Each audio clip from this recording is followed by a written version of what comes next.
today we're going to brainstorm some ideas for our next thriller film. So we're going to get straight onto it with some ideas. I'm thinking we're going to start off with the certificate of the film. Has anyone got ideas on what age we should aim at? Yes, sir? I feel like we should have the certificate as a 12A, so most people can see it. Well, pretty much anyone can co-see it, so we would be able to gross more money. I feel that would be a good idea. Yeah, I agree. So more, because then more people can come and see it. What kind of age limit we're looking at? Target audience-wise, I was thinking more between the ages of maybe a bit lower than, should we go 12 to 26 kind of age? Does anyone want to boost lower that? Anyone got any ideas on 12 to 30, though. 12 to 30? Okay, what about you at the back there, Cameron? I say we raise it a little bit to say 14 or something like that. 14? Yeah. So 14. I think we're doing 12A. Yeah, with 12A. Should start with 12. Well, okay, we'll say for 12, but it's going to be one of those films that if you want to bring your kids along, you can. So we're going to go for age 14. Target audience. That's going to be 30 approx. Right, so now we should get on to the best ideas. We'll start off with characters. Anyone got an idea for characters? Anyone want to start us off brainstorming some ideas for characters? To keep it simple, we should just have one main hero and male villain. So this is the hero or villain? Either one, there could just be one main hero and male character or female. I feel like we should just have one main protagonist and one main antagonist. Just keep it simple. Right, so I was thinking for the villain character, we could have her as, say she can have schizophrenia, split personality.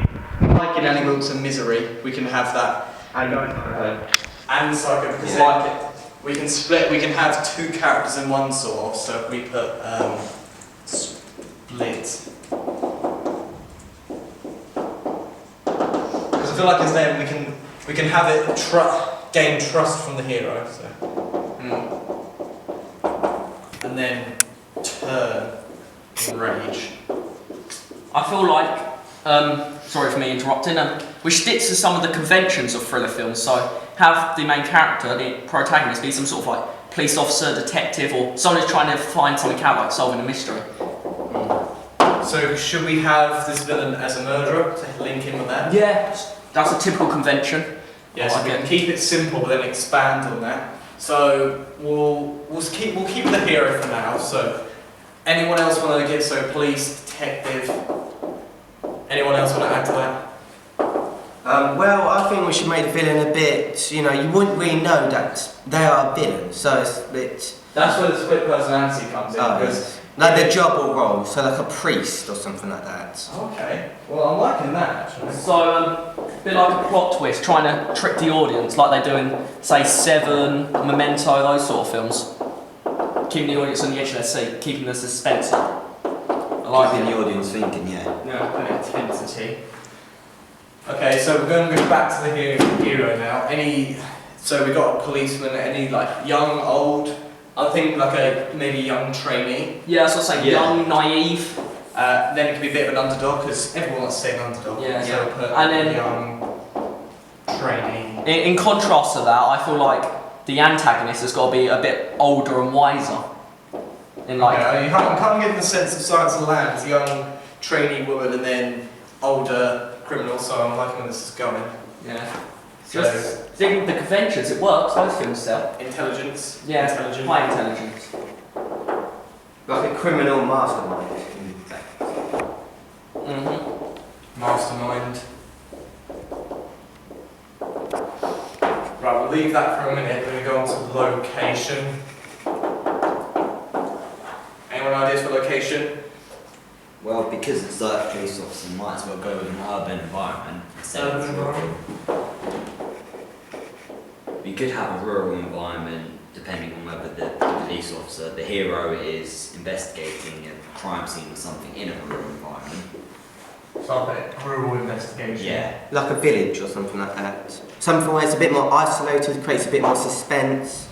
Yeah, I agree with that, but I also like the fact of maybe the streets of New York or LA, because then we're going to get the gangs into it as well. Yeah. It gives more wide range for the villains, so let's put streets It's sort of quite a typical convention. And again, like in 7, for example, the detectives are in the city, so it's quite a lot harder to find the antagonist they're looking for.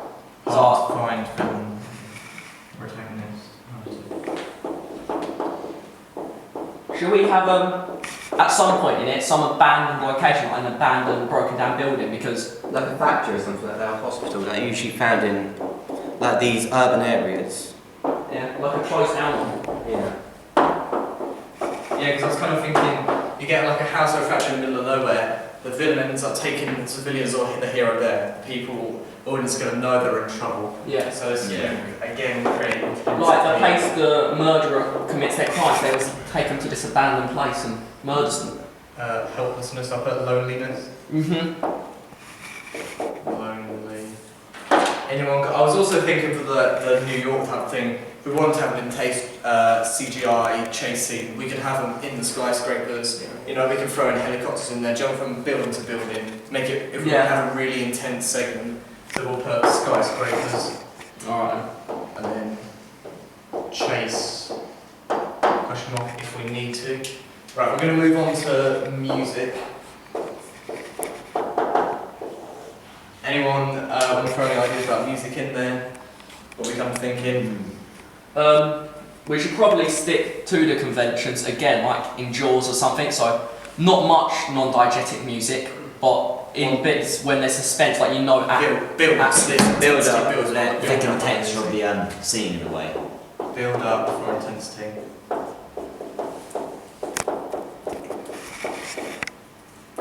Imagine it. Anything else with music? Do you want any music playing in the background? Maybe if we got like a death scene in there, if we're going to throw a death scene in there, we need like really sobby music. It's going to make the viewer feel really sad about the character we just lost. If we kill off like a mainish character, maybe the sidekick to the hero, put in that sad music, it's really going to make them feel it.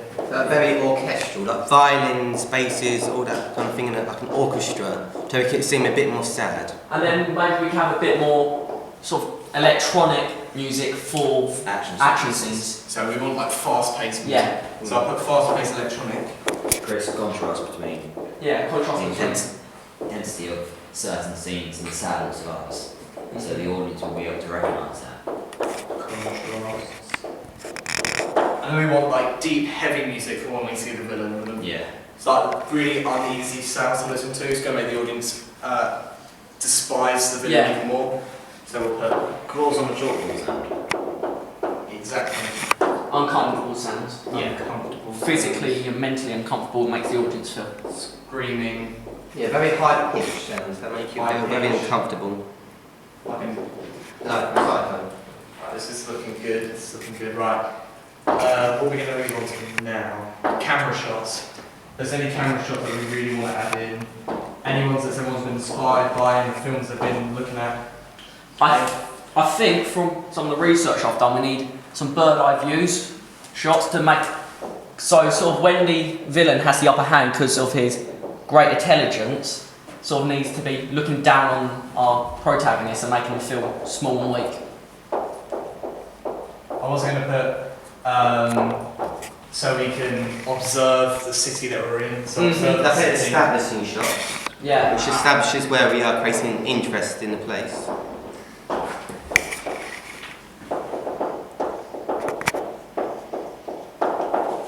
Right, anything else for camera shots? I've kind of saw that I like. Basically, this woman's running through the forest. She's not running away from anyone, she's just training. But there's a shot of her just looking at her legs, running really fast. And though she wasn't running away from anything, I felt if we have a chase scene in there, so the villain going after a civilian to murder them or whatever, we can have a tracking shot of her legs running through really fast. It's going to create intensity. So we'll put tracking legs. I'm Continue. Yeah, I've got a good idea. From the film Memento, when it's like in the past, it goes black and white, like a noir film. I feel like when our villain sort of changes to their split personality, it should go like black, like change the colour contrast, like maybe black and white for one of their personalities, like their evil one. We'll keep it normal for their. So I'll add this on to villain. So change colour when change personality. Yeah. Then again with that and the music, it just really adds as a suspense suspense that you feel like something bad's going to happen when they change their personality. I'm liking it, I'm liking it. Right, so we've got characters, location, music, camera shots. Well, let's go for the big one, let's go for storyline. Oh, Get the main areas covered. Anyone got any storylines I want to throw in there? We need to kind of hit on this now. Now we've got the basis of our locations. We need to really nail down on these storylines. Anyone want to start us off? How about, I don't know, the detective has been assigned to, like, he's a new detective, just became a detective from a parole officer or something, and this is his first case. So, we want first case for hero. Yeah. Put the newbie. Yeah. How about at the murder scene, he meets the villain, but with the Yeah, but we don't know that. Yeah, we don't know that. He's just the other person. The villain could be another, like, another police officer, like his co-detective or something. A senior officer. In a way. Yeah, that's where the split personality comes in. Okay, the senior officer. I was kind of thinking that, much like Pulp Fiction, we could have several storylines linking into one. Yeah. So we got this main plot of this guy's a newbie in the case, trying to solve. This guy turns split personality. That's going to be our main storyline. We could have some subplots. So we put it over here.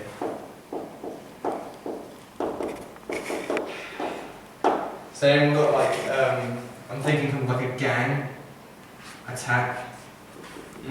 So this gang can attack. So maybe we could have, as a subplot, the gang actually attacks them at the site, right at the beginning of the film, to have action straight off the bat. So actually sees the hero and the villain working side by side. Yeah. Maybe the villain with the split personality ends up running away from the fight. Yeah, and then obviously that makes our protagonist think that the gang have done the murders. Exactly. So he's going to frame gang. So for some of the film, the hero is actually going to be going after this gang. Another log is actually the villain that's done You it. could make it seem like when the protagonist is finding out, uncovering the true murders and that, we could make it seem like the gang was actually hired by the villain to attack the site, to make it look more like their fault. Hired by villain for cover up. So we're going to make it look like. So basically, we've got the hero. He's just joined the force. A gang attacks him and his colleagues, including one of the villains, by this gang. But we actually find out that the villain hired them later on in the film. Yeah. Yeah. So it's going to, yeah, okay. So for half the film, he's going to be chasing after them. He's going to find out from this guy that they were innocent. They were just paid to. And the real threat is actually the villain. What's the villain planning? So What's his motive? Could just be psychopathic intentions. Maybe. They always seem to have some form of motive though in these thriller films. Yeah, I think he should be wanting to control the city, both the police and also the crime. So he wants in charge. Yeah, he wants to be in So charge. what about, in charge, very generic. What if he's causing these murders really elaborate so he can solve them to look really good? So he's causing murders. Gain fame. Yeah, to gain fame. I like it.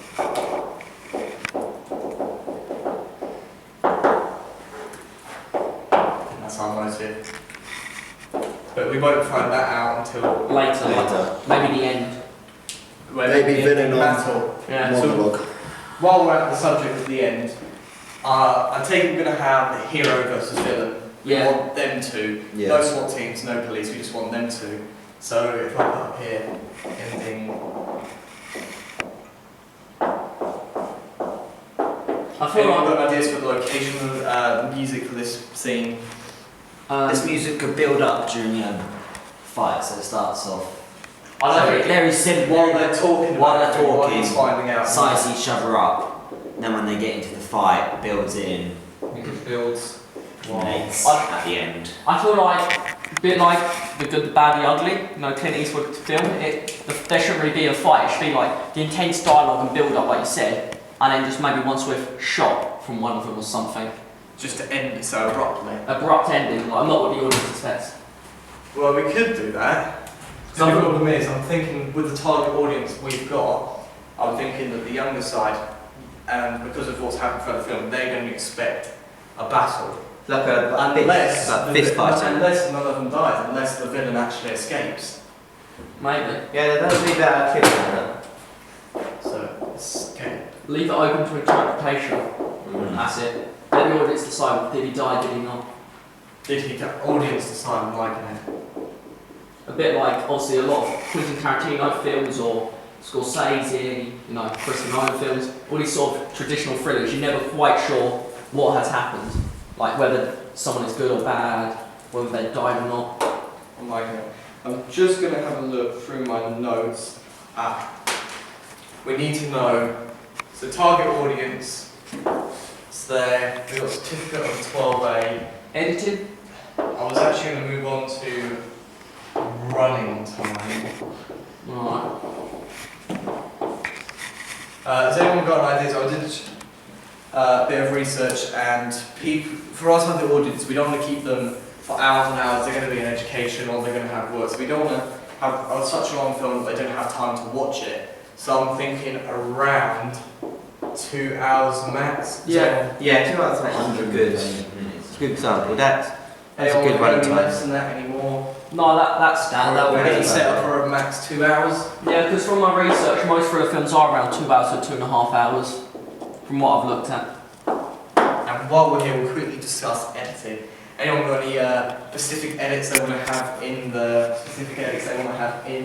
film, or they want just going to go for? Just needs to be continuity, sharp cut, you know. We don't want it to look like unrealistic. We want it to keep the realism of the film, to keep the audience engaged. So realistic. Engaged. So also if we want to make it realistic, we've also got the Abandoned House, which is going to make them. It's going to make it feel more realistic and have the audience see it because they know it could happen to them. It could in real life in theory. So this thriller film can actually be horror sometimes. Psychological thriller. That's what we want. Bit like Silence of the Lambs, The Shining, So a bit sharp. Misery, these sort of films. They sort of, Mess with your head. yeah, makes you think. Alright. Right, I think that's all we need to do today, lads. We are going to meet up here again on the date today is. We're going to be up here again on the 7th of November to finalise these ideas. But for now, good work, and I'll see you all later. Right then.